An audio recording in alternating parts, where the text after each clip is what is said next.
it. All right. When you're busting out the hand signs, you know it is time to go. And once again, it is a live podcast of Discover South Florida. We have Larry Mastropieri, who is the real estate broker and owner of the Mastropieri Group based right here in South Florida.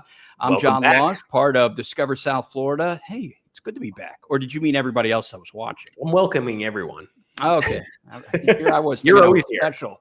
Nah, you can't get rid of me. Larry, we're a little over a week through the election now, and nothing has burned to the ground yet that I'm aware of. So I think that's a good sign. Obviously, things can change, but call me the eternal optimist, which no one does. Things are moving forward as a state and a country. But today we are going to talk about Pompano Beach, Florida, things that are happening in the area, new developments. If you're unaware of their, nightlife and social scene, there's a lot of fun stuff in Pompano. So we will get to all of that. But first, one of the things we meant to talk about last week, and we just kind of ran out of time or it slipped my mind. I don't know. I'm sure it was my fault. But It's your Florida's Amendment 5. Well, I mean, I wanted to give myself the benefit of the doubt. I just can't do it. So when I'm filling out my ballot last week, on election day, I see this amendment, and it was Florida's Amendment number 5. Now, maybe it's my fault for not keeping up with the news enough, but this was probably the only thing on the ballot that I was just looking at and going, wait, what is this? Because it was the first thing I asked you the next time I saw you. I was like, what is Florida's Amendment number 5? So Larry, real estate expert that you are, could you please break it down for us what Florida's Amendment 5 was and how it affects homeowners in Florida? I would bet so many people didn't know what they were looking at or tried to look this up. I tried to. I was like, because you read the description and I'm still kind of like, okay, but that's still, I don't know what that means to me. I voted yes. All right. I'll admit it. Did I flip a coin? Maybe not. It passed. So, yay, winning. Even when trying to understand this amendment, right, early on, it's not super clear what it means or what it's changing, right? So right. Super interesting. It did pass with a 66% majority, or 60% was required for the amendment to pass. So now this amendment goes into effect January 2025, January 1st. So this is happening. The gist is, if you voted yes for Amendment 5, you voted for a potential reduction in your property tax if you have a homestead exemption here, which means your primary residence is in Florida and you own a homestead. That's the easiest, simplest way to put it. What it actually does, or the mechanism that creates the, call it, reduction over time, is the base exemption of $25,000 that you get with the property homestead exemption. You no longer will it be fixed at $25,000. It will adjust annually based on the CPI. So basically, it will go up because the CPI, or inflation, is always happening, right? For the most part, rarely do we have deflation over the years.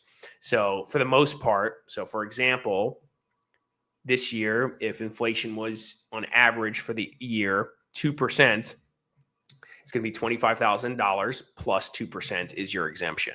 Is it a substantial savings? Not huge, but it will affect, the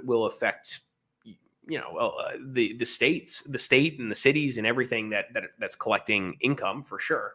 So that's the counter to it, right?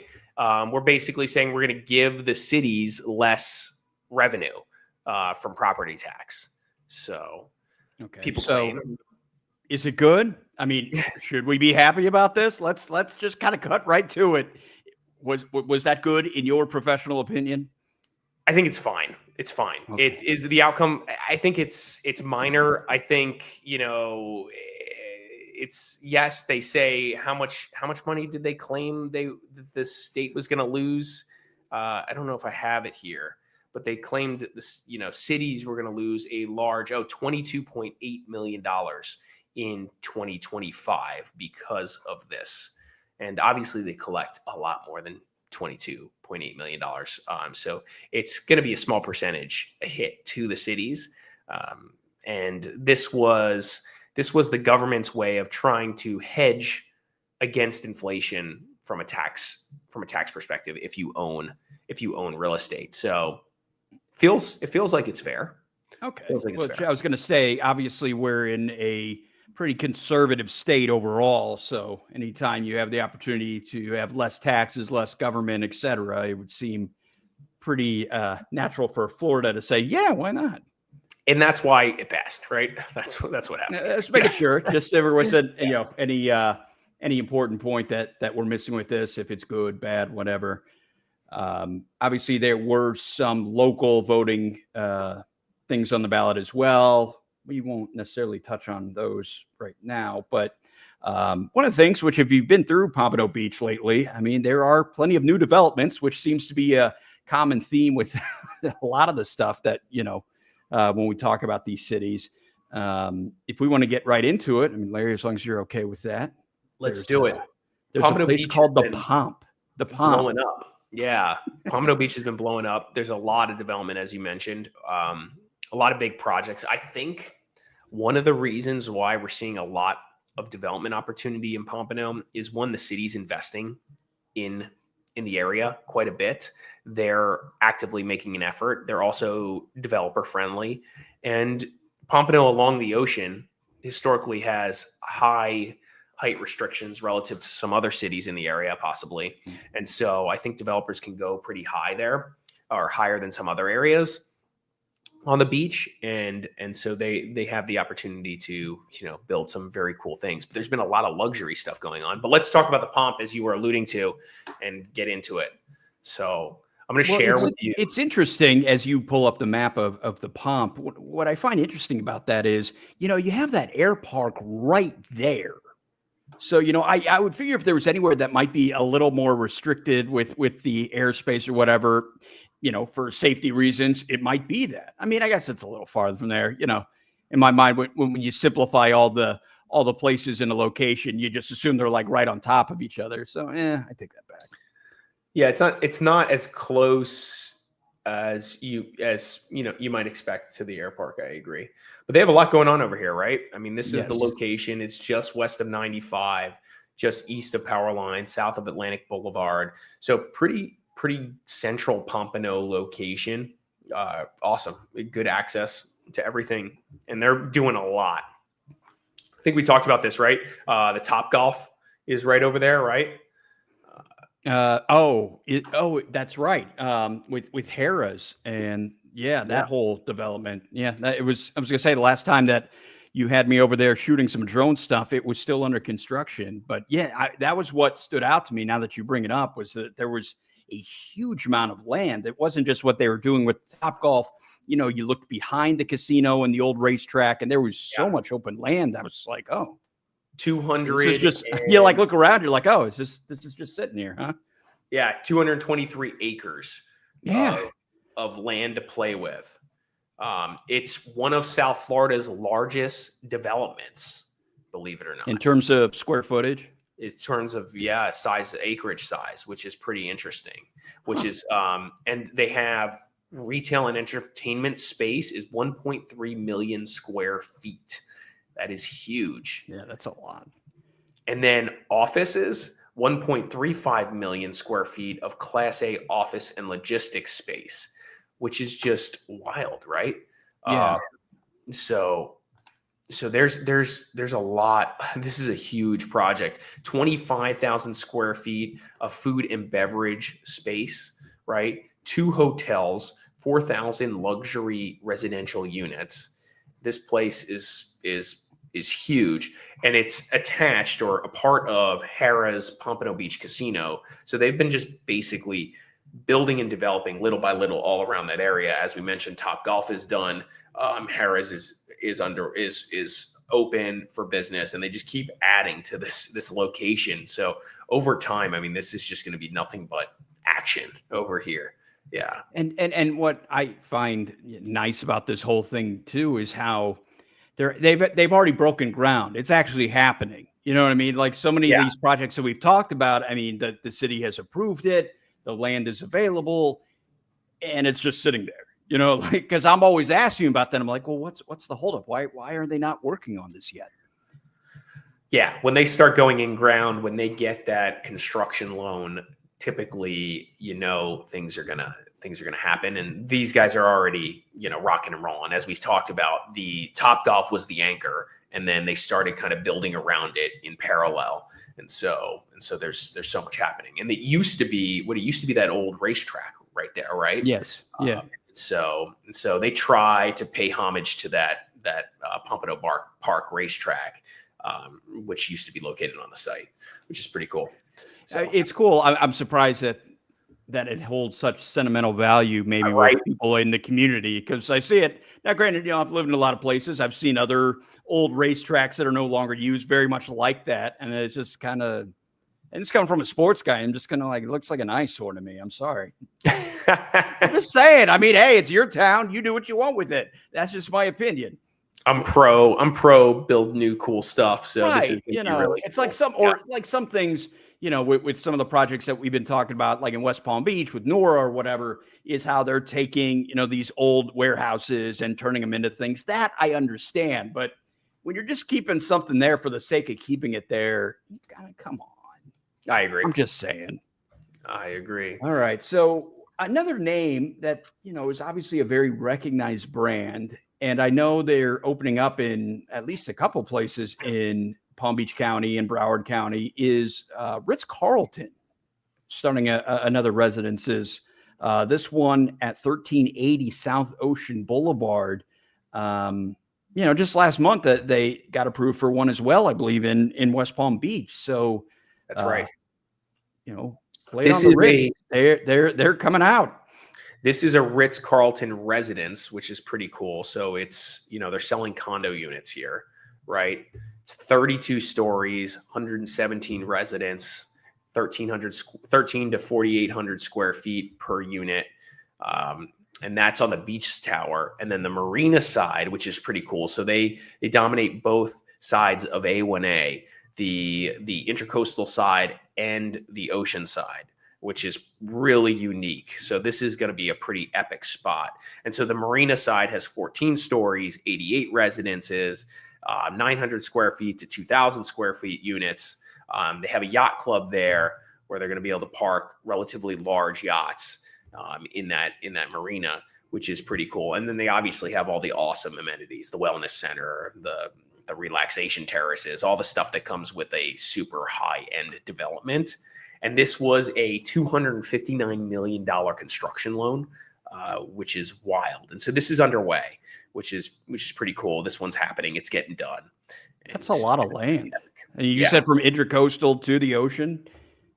Yeah. So they have the lots on both sides of A1A, which is pretty cool. So this is located just south of Atlantic Boulevard, just east and west of A1A. I'd say less than, a half mile south of Atlantic, which is pretty cool. Close to the Waldorf, which is underway over there. It just the Waldorf is like, we're going to talk about it in a second. It's just a couple parcels north, which is cool. And so all of these are, I'd say, within walking bicycle distance to the Pompano Beach Pier, which is where most of the action is happening on the beach. But you also have your own private beach, and you have access to the marina and all these other things that are going on at this hotel or condo. I'm sorry. So, and this is a 4.6 acre parcel. So if you just compare this development to the Pomp, I mean, like substantially different when it comes to just acreage size. Obviously, and different location, but yeah. Yeah. And, you bring up a good point, too. One of the things I like when I'm in Pompano Beach is that strip along A1A. It's very bikeable. It's very walkable. People always just assume that because it's right there next to the ocean that, oh, it's nice to walk along. No, they don't necessarily all have the nice sidewalks and, the pleasant views as you kind of go up and down the, street on a nice day. Pompano stands out to me as one of those places that is better than most when it comes to, actually enjoying the walk or the bike ride, if you will. I agree with that. Pompano's cool and improving every day, week, month, year. It's pretty sweet. I mean, they're constantly investing in improving this Atlantic Boulevard corridor including like just the ocean or oceanfront area there. Thank goodness they called it, Atlantic Boulevard, because it's not like we don't have another street called Atlantic that's, also popular not far from there. Drives me crazy. I know. I think about it because anytime you say Atlantic, like, oh, the Ave, it's the Ave. And I'm like, no, there's Atlantic Boulevard too. And they're doing all right. They're doing work there.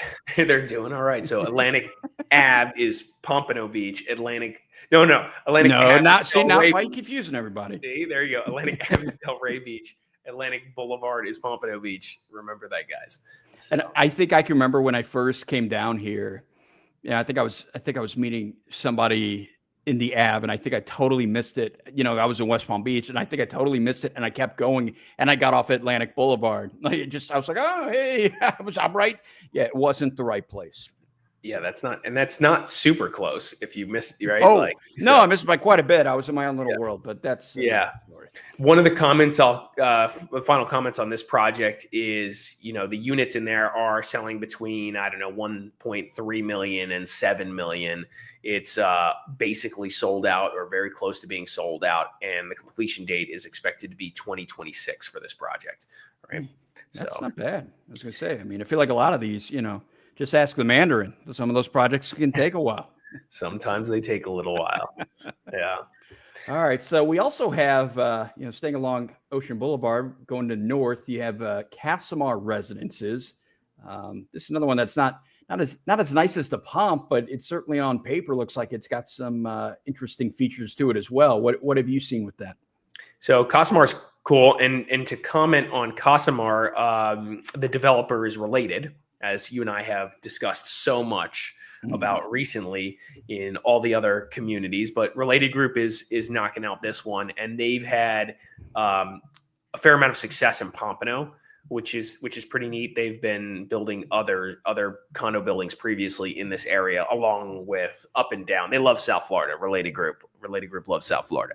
They're building all over the place. They're one of the big premier developers in the area, and they've done a bunch in Pompano. We were just talking earlier today. We were in West Palm, and they've done a bunch in West Palm Beach as well. So this is where it's located. I just pulled up the map. So just south of 14th. So 14th is basically, so it's north of Atlantic, south of 14th. So this project is on the northern end of Pompano, which has its benefits too. Being in between Atlantic and 14th is pretty efficient from a living perspective. Getting across the bridge from the island, from being on the island is helpful, and having multiple access points is nice.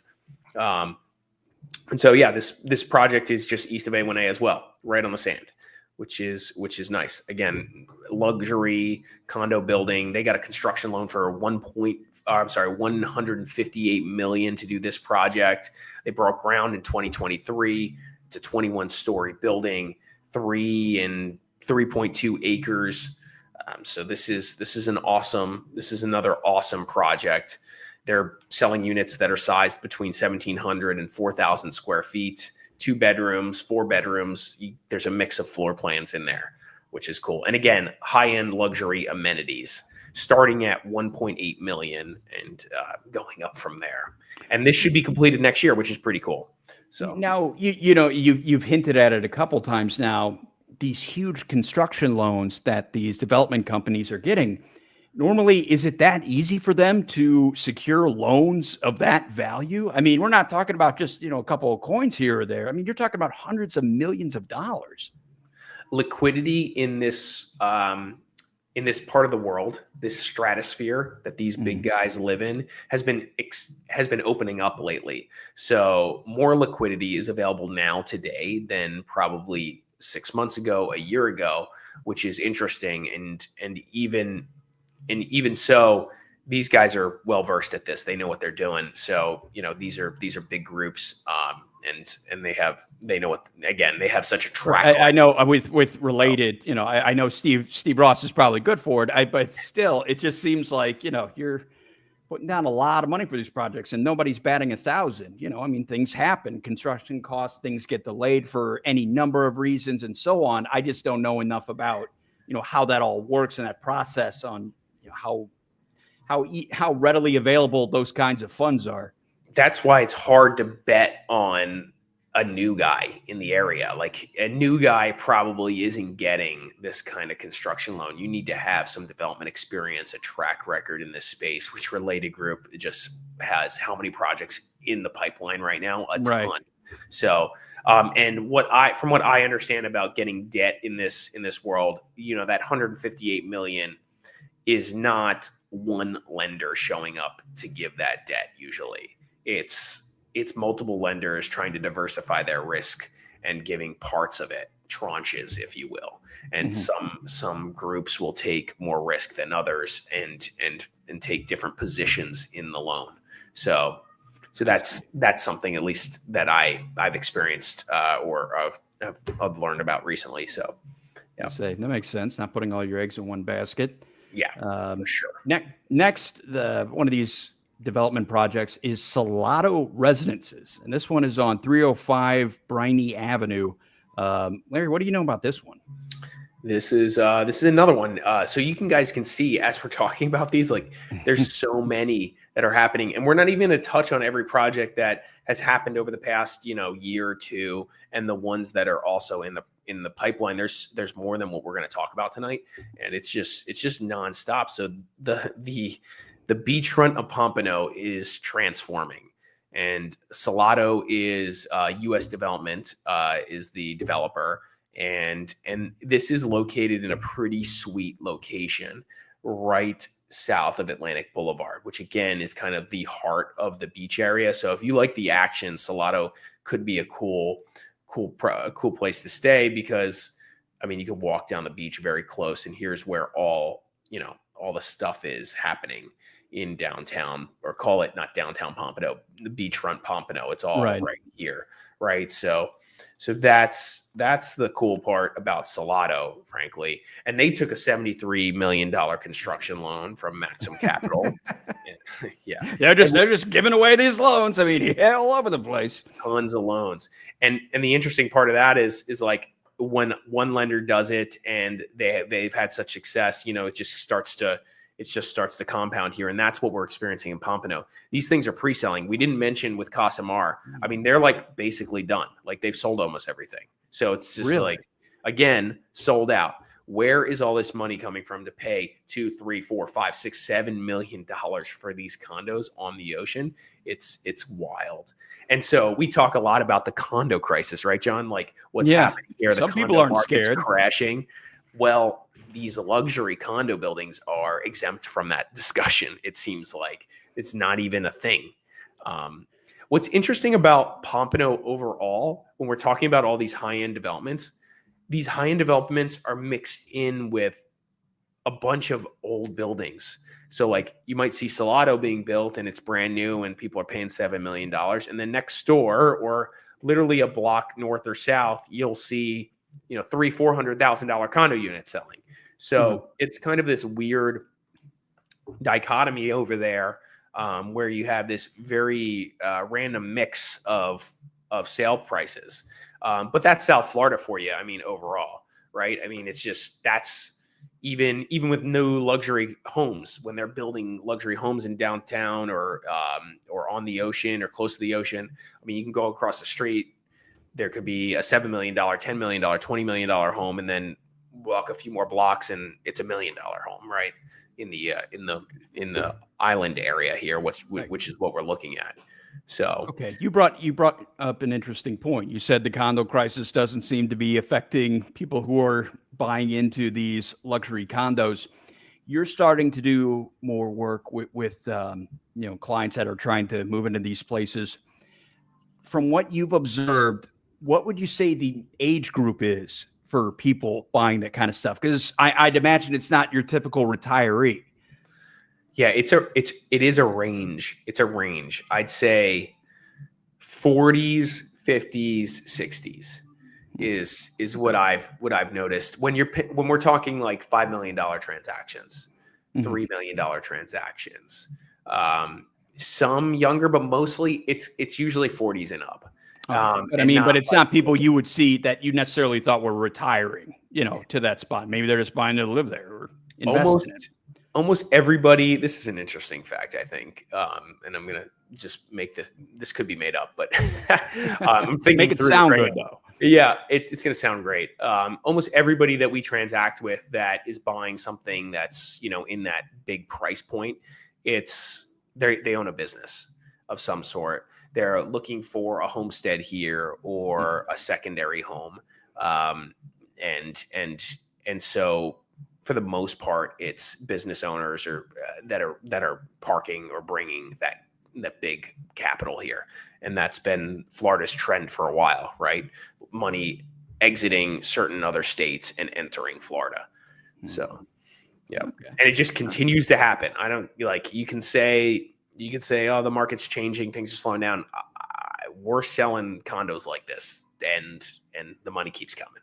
Now it has right. slowed. I would say that seems pretty recession proof when you get into that price point. To a degree. I mean, it has slowed, right? It has slowed down. Things aren't moving like crazy right now, but people are showing up and paying for these big properties. It's a thing for sure. I gotcha. All right. So moving along to the Waldorf Astoria residences. This one is also on South Ocean Boulevard, 1350 South Ocean Boulevard, condos, being brought to you by Related Group. And here I was thinking they were only in West Palm Beach or right around there, but they at least have a couple in the pipeline in the Pompano Beach area. But Related Group, Merrimack Ventures, and Hilton. Larry, what else can you tell us about Waldorf?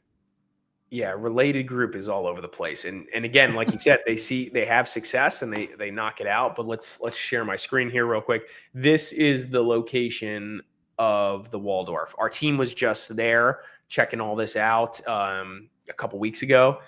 So we have some interesting updates with this project.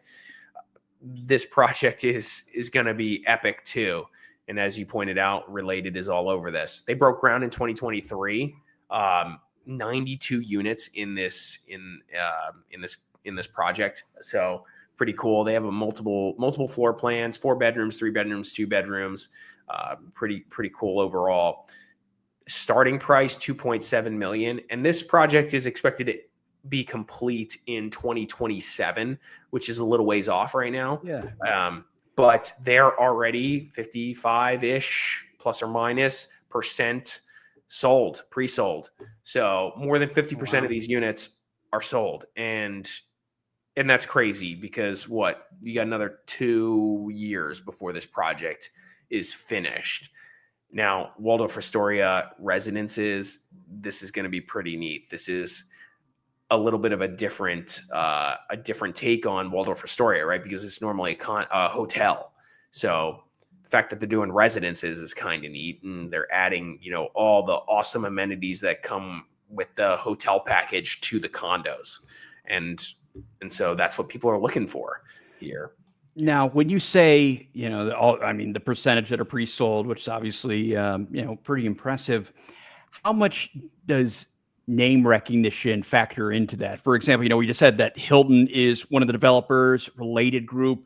How much does that street cred, you think, impact them being able to pre-sell? I think overall, this Pompano Beach area with high-end residential condos is crushing it anyway. So, places like the ones we've just mentioned, Salado, Casamar, Ritz, which also has a pretty big name. They're all selling out at equal paces, but maybe Waldorf is selling out a little faster. Either way, I think it helps substantially. Yes, I think it helps. I just don't know really how much it helps. I think it's pretty cool. This is the first ever standalone residential project for Waldorf Astoria, which is pretty cool. Yeah, so this is kind of a unique project for them to take on and hang their flag. Any theories why some of these name brands are taking on more residential projects like this?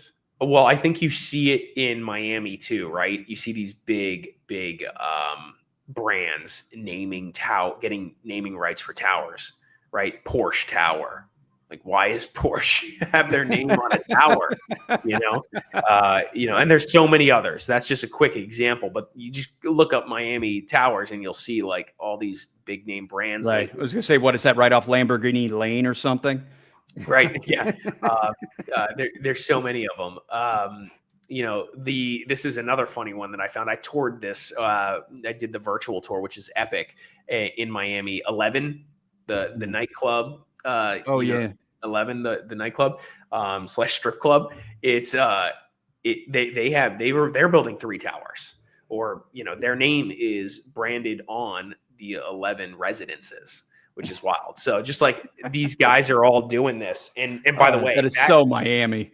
And that project, that's like the Miami thing to do. There's helipads on the roof. It's epic. It's epic.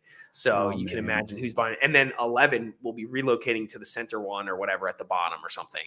And so it's just going to be unreal. But anyway, they are Las Vegas. Give me a really. I feel like Miami is, it's just, South Florida is just on fire still. Like it may have slowed down, but it's not this. I don't know. It doesn't feel like it's going away. So, well, let's keep it moving here. We have Solamar Residences, and this one's at 1116 North Ocean Boulevard. Interesting, Larry. What do you know about Solamar?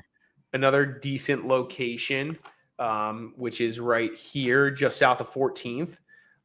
So Solamar and Casamar, they're brother and sister. Another related group project. $91.3 million construction loan. Yeah, these guys are knocking them out. They found a niche that works. They're buying up these parcels when they can, and they're putting on major projects. And they got such a good track record, such a good cooperation with the city that this is just going to keep happening as long as Related can continue to acquire property at the right price, right? And the demand stays put, which it feels like it will, because they just keep putting these up and these buildings keep selling out.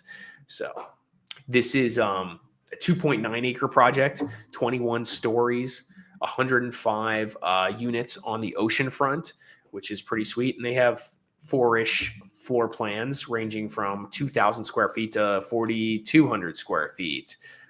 And again, the amenities, they're all awesome in all these buildings. Like, they're just great.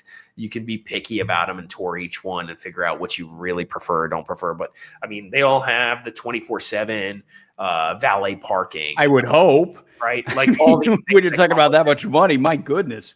You show up, you give them the keys, you park. You don't have to worry about how many spaces do you get, these things. You just give them the keys, however many cars you got. You park, you pull in, guests can come, stay, no headaches, which is a big thing for other condos that are, in not this price category. So spa treatments, all the stuff that you would expect from these big buildings. And they're starting at $1.35 million. And this one's already done, in fact. So they're sold out. Solamar's finished? Solamar's finished. That's why they're starting Casamar. Or underway on Casamar, not starting. That project's along, moving nicely too.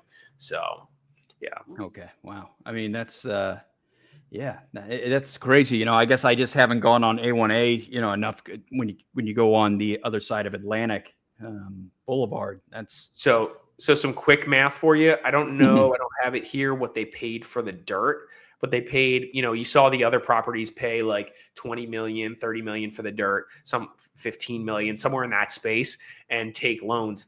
So Solamar took a construction loan for, call it let's just round up. It was 91 million to 100 million. And let's say they spent a ton of money on the dirt, 30 million, $130 million in total in this project. And they closed out more than 200 million in sales. So a cool $70 million. Now, they had other costs along the way, I'm sure. I don't know their books, right? But that's a pretty sweet. They've done pretty well there, So I asked. I don't know how would you find out this information. Are a lot of the people buying into these, are these foreign investors? Like, who are buying these places? There's a range of people. This is what South Florida is good for. South Florida is good for a very international market, right? You got the Latin Americas, right? That is super. That is interesting because people park their money in the U.S. It's a safe place. They'll buy something here. Other parts of the globe, Turkish investors, other Europeans Say the bring their Saudis. money here, right? And they bring their money here and they park them in these nice properties. They come stay, and that's great. And sometimes, historically, over the past 10 years or so, maybe the past 2 years have been a little different, but not too different. If you bought pre-sale, so if you went in and you bought this thing before it was finished, by the time you sell it or by the time the building's done and you take ownership, it's already worth more. So some of these guys are playing these games of as soon as I buy it or as soon as I close on this thing, when the project's done, I might flip it. So you get people flipping it. But again, I'm watching the market here. Like I'm seeing what's being resold. And it's not like these things are sitting on the market. Like these things are getting sold on the resale market as well. And people over the past 15 years have seen that happen. And so investors have bought in and done that. We've worked with a number of guys that'll buy these things pre-sale in the Alina here in Boca Raton. There's guys we work with that have bought these things before before the building was finished, and we'll be putting them on the market for substantially more than they paid for it. And they'll likely likely get it done. So that's an investment these guys do. It's almost like a flip. So again, lots of wealth. That you have to have lots of wealth to be able to pull this off, to just be able to park millions of dollars in something. Yeah, this is crazy. I mean, and international we haven't. market. Yeah, I was going to say. So let's change gears a little bit. Let's talk about the restaurants, the nightlife. Which, if you've been in Pompano Beach, there's a nice little collection of places to check out. If you're sort of going up and down A1A and around there. The first one, this is, new places. You have the Vault Bar and Restaurant, which is at the northeast corner of Dixie Highway and Atlantic Boulevard. I was actually on their website a couple of days ago when we were kind of researching some of the stuff. It's supposed to be opening again, fall of 2024, any day now, as far as I know. And if somebody who's in Pompano says, "Hey, I've been to the Vault, it's open," let us know, because I have not seen it yet.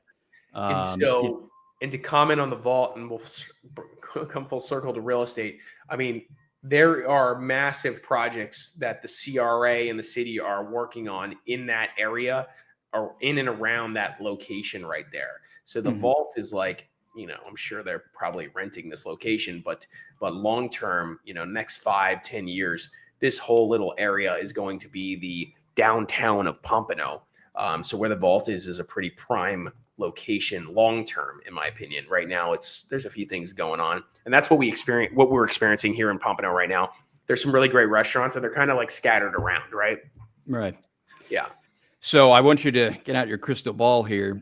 Do you see Pompano Beach being what Delray has turned into with its growth? Kind of that more social, nightlife scene with the bars and restaurants. Different. Every city's different, right? So like this city isn't going to have that exact Delray Beach vibe for sure. Delray Beach is different in so many ways. There's not a lot of high rises. Back to the comment we made earlier, like along the beach in Delray, we talked about this. They keep it low. Yeah. Transfer to the city for that beach and that park required them not to do high rises there. Whereas Pompano, it's a free for all, right? As you can see, there's just a ton of that. So, so Delray has this like more quaint vibe, and it's all tucked in together, very close to the beach. Whereas Pompano's cool locations are going to be split up. You got the Harrah's area, which is west of 95, right? Right. Which would be awesome, and that's going to be a huge playground, tons of stuff, casinos, gambling, Topgolf, and all the other crazy things that you can put in there because there's so much square feet. That place will be epic. And then you have the new downtown that the CRA and the city is pushing, which is north of Atlantic, west of Dixie, east of 95. I can show you on the map here real quick. Here you go. So the Vault's here. This is where they have some development projects proposed right in this section here. And so that'll be really cool when they get that done. And that's got some really cool concepts, and it's a huge undertaking, huge project that'll take some time. And then if you just go further east, this is where they've invested a lot of money at the pier. There's a lot going on right here. Right. Which, area. if I knew nothing else about Pompano, I would assume that's where it was all going. It just kind of has that look to it or whatever. That's very interesting because, when we've been looking at some of these cities and the development projects, everybody's kind of clustered together. They all kind of want to feed off each other, whatever. Pompano seems to be one where there are very distinct areas, like you showed right there by the beach, and then right there west of 95, and yet they're putting up stuff just the same. It's very different, I guess, in comparison. Well, you can't do what Del Rey did very easily from a geographic perspective. I mean, you have to take Del Rey. Here you go. Like you'd have to take everything east of Federal, make it all like walkable. But Atlantic's a big road. Atlantic Boulevard's a big road. Yeah. So like it's busy. There's a lot of traffic here. It's not like Atlantic Ave, which is a little bit. It's one way on each side. Yeah, pretty chill. It is a much smaller road. Yeah, and so like you have, and then on the island, when you get to the island, there's significant. It's a very different island, right? It's really high end single family homes in most places, some townhomes, a couple big condos, but very few. And so you'd have to really redesign this whole thing, and you'd have to get all these property owners and everybody to comply, and it's just not a thing. Mm-hmm. So the vibe is definitely going to be different. Pompano is a different city overall in general. It's very close to Fort Lauderdale, which has a different energy than Del Rey and has a different energy than Boca, so it's going to be cool. It's going to be its own thing, which is why I love South Florida. Each one of these cities have their own thing going, and you can find some awesome things to do in all these cities, and you can just mix it up, and they're all super close. Right.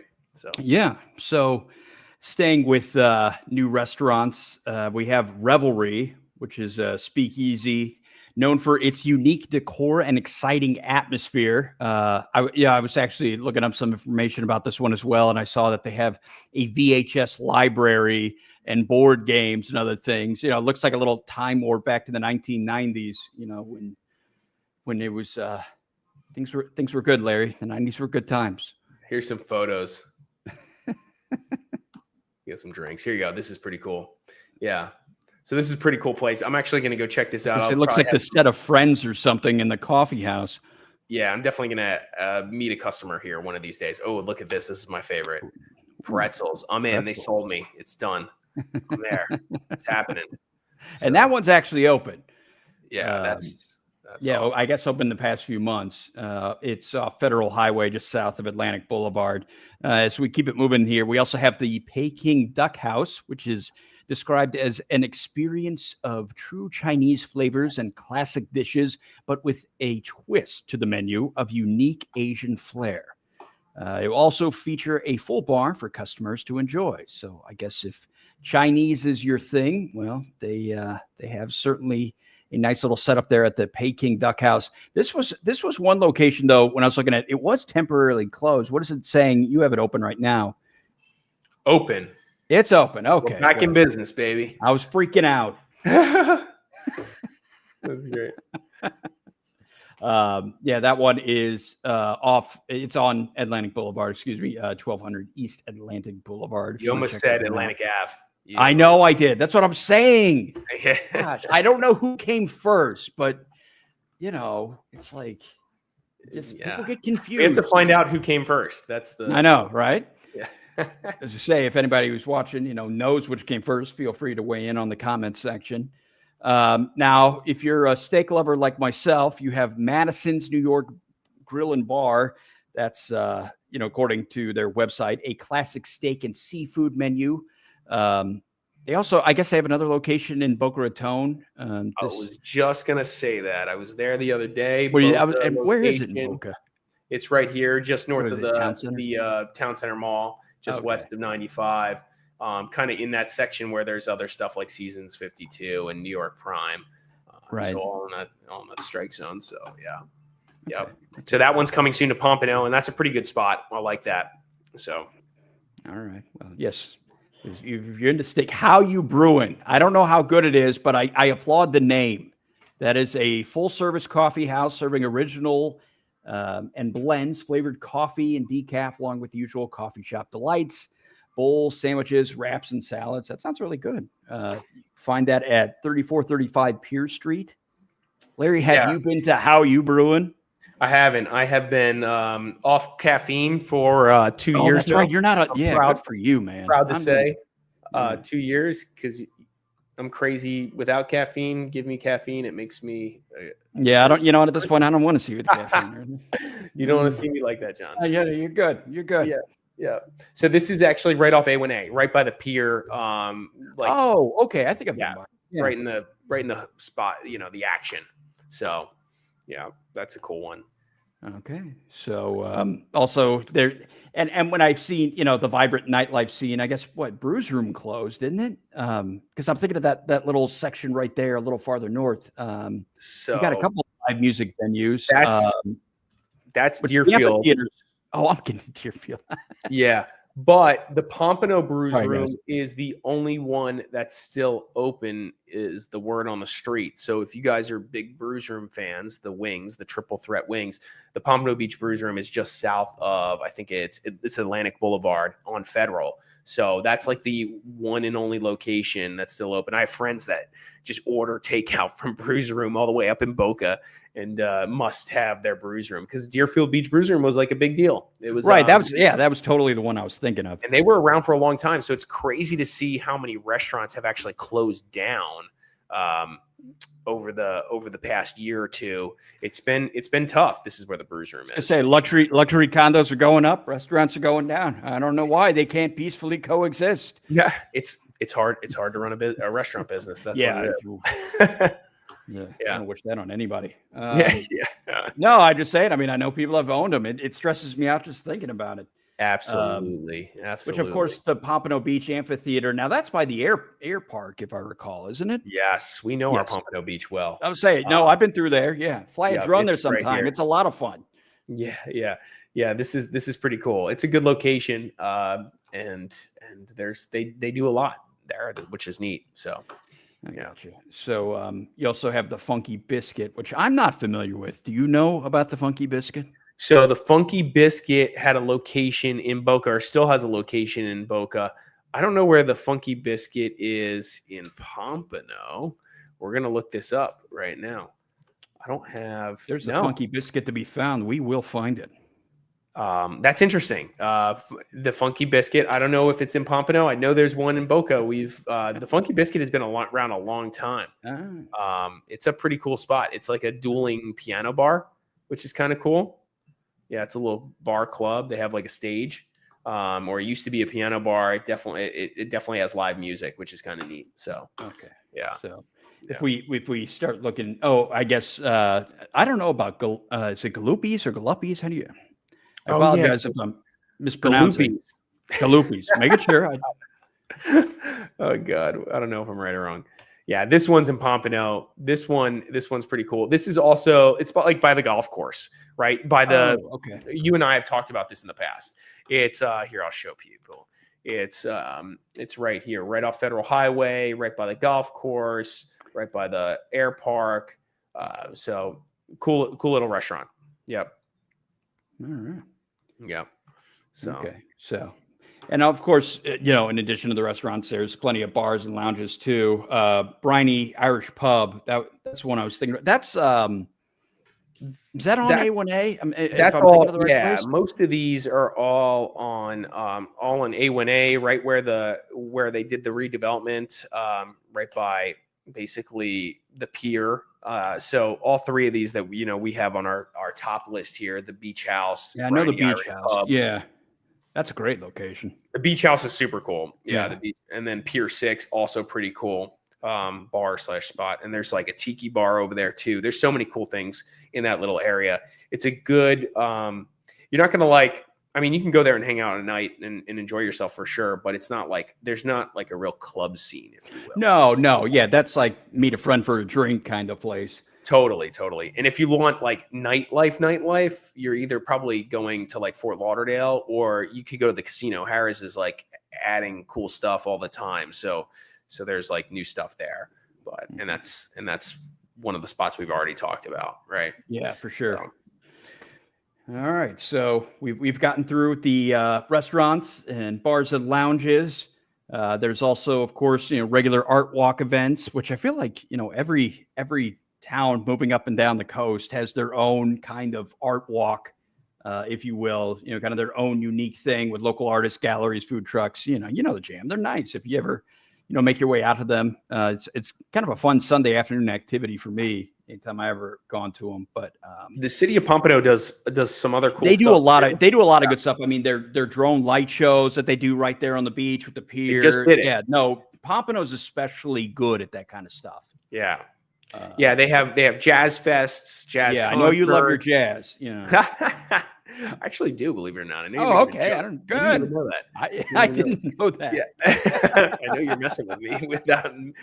That was hurtful. I think. No, nothing. I like jazz. Nothing wrong with jazz. I'm just messing. Okay, and then the holiday lights, and that's another thing, right? That's coming up, I guess. Usually it's like at the end of this month. I know they usually have holiday lights up around Christmas, but yeah, they do the boat parade, right? The Pompano Beach. They still do it here. They don't do it in Boca. Boca dumped us, but Pompano's still going strong. So yeah. I think that wraps it up, right? All right. I was gonna say, if you're about ready to, call it. We're out of here. There's a lot. I mean, Pompano Beach has a lot of stuff going on. It's impressive. So, kudos to everybody involved in the community as it continues to grow. That's really special. Larry, do you have any final thoughts on the lovely city of Pompano Beach? I think Pompano Beach, along with almost all the other South Florida cities, have a really bright future here as far as development and just interesting, great community building, right? Overall. So I'm excited for this. It's just a matter of choosing. If you're thinking about moving here, it's just a matter of choosing which city fits your vibe best, and understanding some of the stuff we just talked about and digging even deeper. Like we said, we can go on forever about this. These are just some of the projects we've mentioned, or that are on the docket to be complete. So yeah, that's it. We're done. All right, Larry, it's good talking with you. Everybody, thank you for tuning in, and we will see you on the next one.